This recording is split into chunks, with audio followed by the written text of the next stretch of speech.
तिकडे पुण्याच्या शिरूर तालुक्यातील एका महिलेला दिव्यांग मुलांसाठी राज्यातील पहिलं निवासी कनिष्ठ महाविद्यालय सुरू केलंय।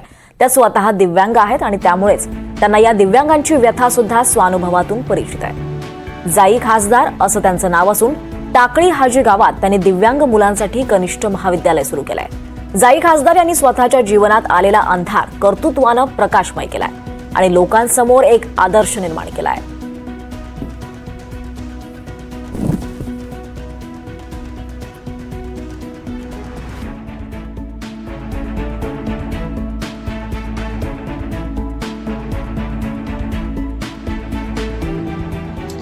अडचणी महत्वाच्या म्हणजे काय आहे, पालकांमध्ये दिव्यांग मुलांच्या पालकांमध्ये अजून काउन्सिलिंग नाहीये, समाजामध्ये अवेअरनेस नाही आणि शासनाकडे अजून हेच कळत नाही की दिव्यांगांसाठी काय करावं।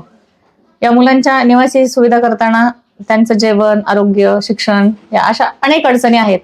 जेव्हा माझ्याकडे मुलं आली तेव्हा 4 मुलांमध्ये असे प्रॉब्लेम निघालेत की त्यांच्या मेंदूच, एका मुलाचा अर्धा मेंदू काळा पडलेला आहे, एका मुलाच्या मेंदूला रक्तपुरवठा कमी होतो, परंतु 10वी पर्यंत निवासी शाळेत शिकताना पालकांपासून ही मुलं लांब असतात।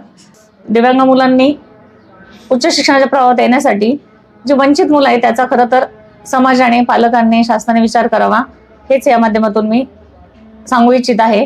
कारण मला स्वतःला प्रवास करताना 5 किलोमीटर पायी चालत येऊन जेव्हा दिव्यांगाविषयी सुरुवात केली तेव्हा हे लक्षात आलं की ट्रॅक हवाय, व्यासपीठ जर मिळालं तर दिव्यांग माणूस नक्कीच सर्वसामान्य माणसांच्या बरोबरीनेच काम करू शकतो आणि त्याचं अपंगत्व कमी होऊ शकतं।